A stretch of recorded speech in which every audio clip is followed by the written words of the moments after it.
This video covers a 10-minute review of how to solve a system of equations using 3 different methods. But first, how can we tell if an ordered pair is a solution to a system of equations? Well, it turns out all we need to do is plug in the value. So if we plug in letter A, 2, 4, into the top equation, 2 is the x, y is the 4, and we see if it equals 38. 4 plus 20 does not equal 38. So we know that letter A is not the solution to the system.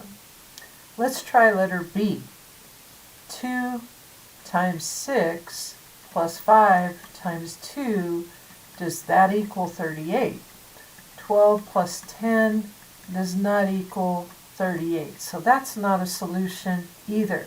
So let's substitute 18 for x into the bottom equation and negative 12 for y and see if it makes the equation true. 18 plus negative 24 does not equal 10.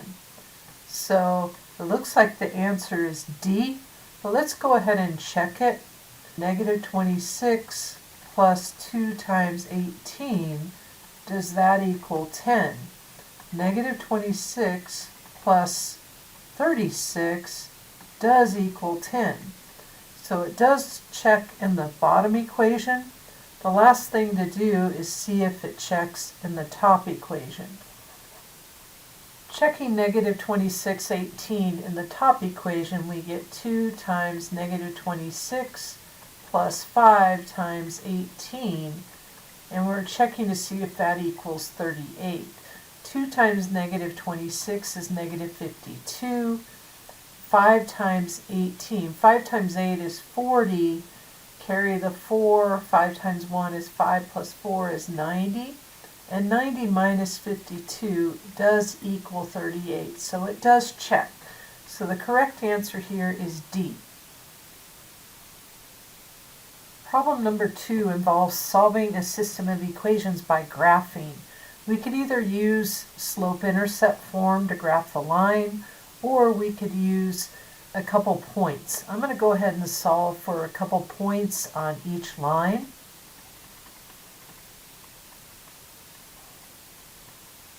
When x is 0, we would get 3 times 0 minus 5, which is negative 5. And when x is 1, we would get 3 times 1 minus 5, which is 3 minus 5 is negative 2. If I could draw this real neatly, then I should be able to tell the point of intersection of the two lines. 0, negative 5, looks like it would be down here. And 1, negative 2 would be about here. So that graph's going this direction.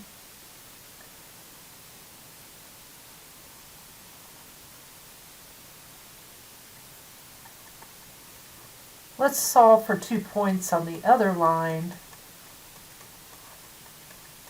When x is 0, we get negative 0, which is 0, plus 3, which is 3. When x is 1, we get negative 1 plus 3, which is 2. So the point 1, 2, and 0, 3 should be on the graph of this line. So 0, 3, and 1, 2. So it looks like the graph is heading this way, and it looks like the point of intersection will be over here at 2, 1. So I believe the point of intersection is 2, 1, but we could substitute that into both equations just to double check. So 3 times 2 minus 5 is 1, so it does work in the top equation, and negative 2 plus 3 equals 1, so it does work in the bottom equations. So this is the intersection point of both of these lines, and therefore it is the solution to the system of equations. Problem number 3 also involves solving a system of equations by graphing. However, in this problem we have a vertical line. Because it is of the form x equals a number, we know it's a vertical line. And since this is of the form y equals a number, we know this is a horizontal line. So x equals -1 is a vertical line through -1. And y equals 5 is a horizontal line through 5 on the y-axis.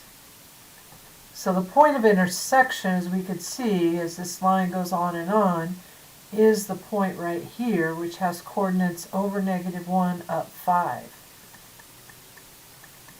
So these are pretty easy to do as long as you understand your equations of vertical and horizontal lines, draw them out, and then you can easily see the point of intersection.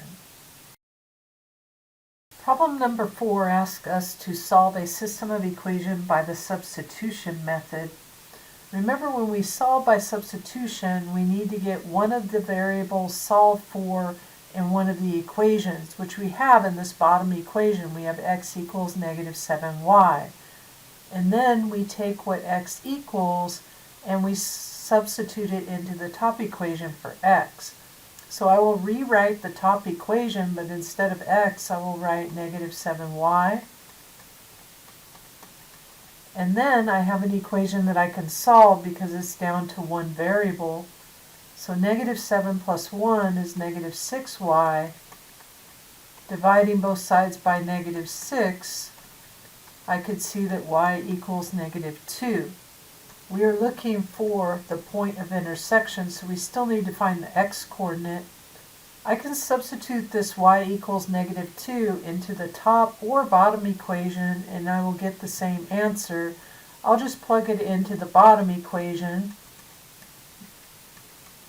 So x equals -7 times -2, which of course is 14. You could obviously check this by plugging it in. 14 plus -2 does equal 12, and 14 does equal -7 times -2. So this is how you solve a problem involving the substitution method. For problem number 5, we are asked to solve this system of equation by the elimination or addition method. So this is the method in which we need to create an opposite in either the coefficients of x or the coefficients of y. It does not matter which way we approach it, but we need to get an opposite, then add the equations together. If I multiply the bottom equation by -1, that will lead to a new equation, -3x plus 2y equals 2. After I distribute that -1. If I slide the top equation over, then I have an opposite in my coefficients of x, so I can add these together, and 3 minus 3 makes the x's drop out. For the y's, we can add the 1 plus 2y to get 3y, and -8 plus 2 to get -6. And then divide both sides by 3, and I have my y-coordinate. Now I just need the x-coordinate. And again, I can substitute this -2 in either the top or bottom equation to solve for x. I will go ahead and substitute it into the top equation. So letting y equal -2, I can add 2 to both sides. That gives us 3x equals -6, and dividing both sides by 3, I get -2 for the x-coordinate as well. It's always a good idea to check these and make sure that we didn't make a calculation error. So if I plug in -2, -2 into the top equation for x and y, I could see that -6 plus -2 does equal -8, so it checks.